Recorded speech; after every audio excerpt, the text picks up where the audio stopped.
Welcome, these will be my thoughts on Star Wars Maul Shadowlord Season 1, Episode 7, Chapter 7, Call to Oblivion. The episode is for ages 12 and up. So will this video be? There will be spoilers for the show so far, and possibly everything Star Wars leading up to when it first premiered. And we're going to start with some... Gonna try to keep them quick. YouTube video recommendations. So Rebecca Watson... Ethan Klein of the Quartering, Right Wing Censors, The Morbid Sue's Palantir Twitter Manifesto, Essence of Thoughts, Most U.S. Voters Support Trans Rights. Yeah, I think that's going to be it for I really want to get to the episode. So, continue to really be very impressed with the show. Can hardly wait to see how it's all going to end. And I'm gonna try to keep this more or less chronological. So let's see, we start with them trying to get out of the I like the the two young people talking about Devin referring to Riley as this boy, and he's like, "Aw," which I mean, I don't exactly know what he expected, but I appreciate, when you're a teenager, you don't want to be referred to with such language. And Maul, at one point, you can see from his face, he so badly wants to drop that, Devin is talking about, of course we're not actually trusting him, but we gotta wait for a moment. Maul's face, it's like, I heard that, Devin. But eventually he just stops and tells them, listen, kids, don't scheme in hallways, okay?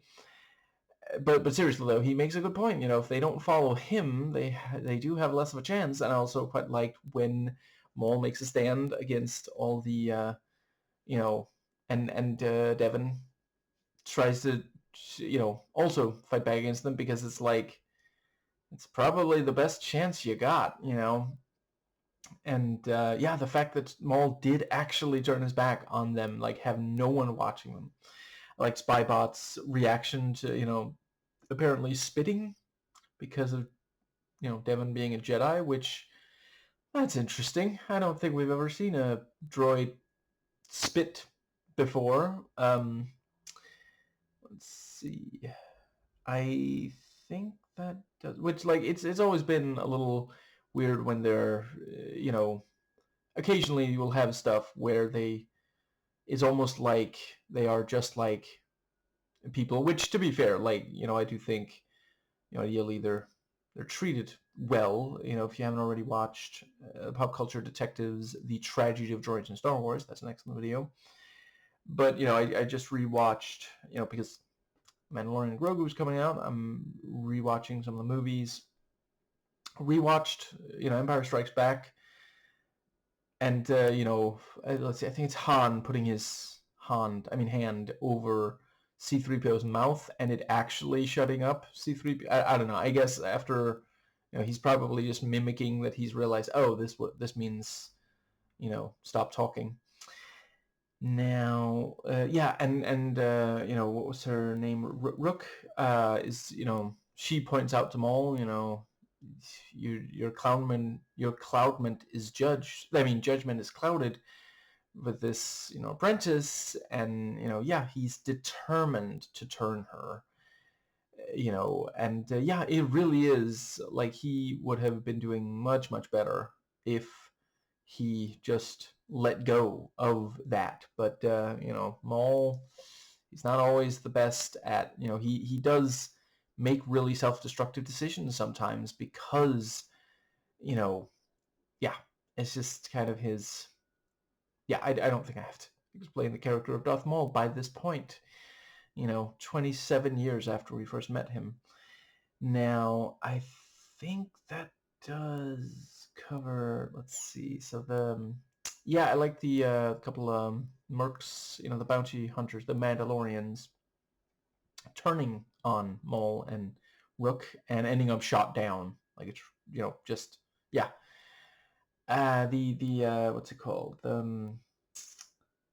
Rook even points out, if you don't pay mercenary, they're going to end up not following you anymore. And let's see, I think that does bring us to, let's see, yeah. The other thing that I really wanted to talk about, very cool ending with, Maul. Like, I was thinking, he's really surrendering though? But yeah, he was indeed just, he wasn't raising his hands in surrender. He was raising them to not raise the roof, but bring the house down. And yeah, that is, of course, like, genuinely, he would rather, because, like, that could kill him too. I mean, he won't, because we know he dies in Rebels, but whatever. Let's see. Yeah, I think, yeah, as usual, great action. And I appreciated that Devon actually tried. Like, we knew from the start, there's no way she's going to be able to stop that transport, but she wasn't just going to let it fly off without at least attempting. And I think, doesn't that pretty much get us all the way to, yeah, so Riley is arrested and brought in, and, I forget if we've heard before, but apparently Two Boots, it's 2B0, and then I forget if it's a T or an S or what, but that's, yeah, no wonder they started calling him Two Boots. And yeah, he is frustrated that, unfortunately he can't wear his two boots anymore, and he's surprised he was recognized by Riley. And, he's trying to, like, yeah, he's just talking, we were just talking. But Lieutenant Blake is like, I know you know him. That's why I'm preventing you from having this very human moment. This is absolutely not Empire Protocol. And then he says something that would actually go against the Empire Protocol, and when Two Boots points that out, shut down. Not literally, but, And yeah, appreciate that point. I've always really liked how Star Wars criticizes fascism, and yeah, don't know if you need to hear it from me particularly, but it is very much a fact, like, historically documented. You can look it up yourself. There are a number of examples. Fascism is hypocritical. Rules for thee, but not for me, or however that saying goes. I think that does, but yeah, and yeah, the cop Dawson tries to contact Two Boots, and Two Boots has to hide the thing. I can't help but wonder if I kept expecting it to happen in the episode, but maybe it'll be in the next episode. I wouldn't rule out that Two Boots, as soon as Lieutenant Blake is out of earshot, Two Boots is going to answer that thing, maybe, like, make up some excuse to go to a private area and talk to them, because he does know exactly where Riley is, and the state that Riley was in last he saw him. So that's, yeah. I liked Lawson and the Jedi Master talking. That was quite good. And I think that does more or less cover the episode. Right. One of Maul's brethren did die.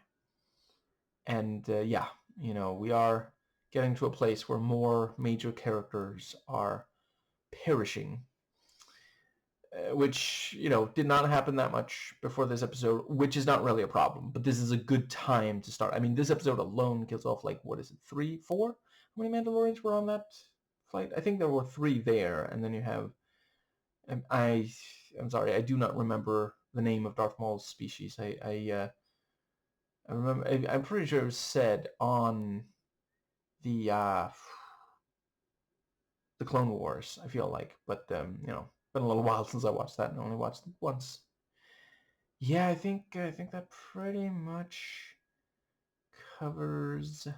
Oh, right, I like the detail about the knee. Maul's knee is starting to act up, and he also gets stabbed a little, and which with a lightsaber feels like a lot. Yeah, I appreciate them really. They really are underlining. Both Devon and Maul sometimes make the wrong choice because there is some connection there.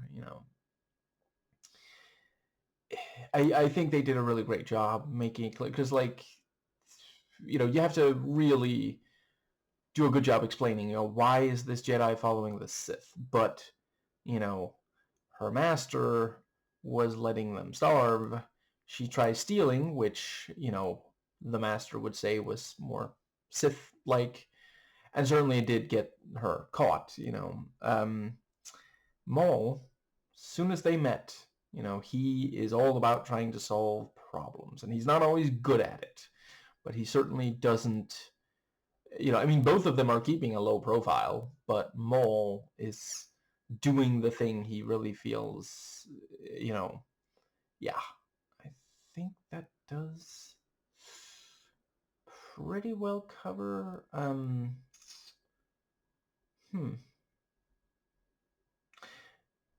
I feel like there's at least one more thing that I really wanted to say about this episode.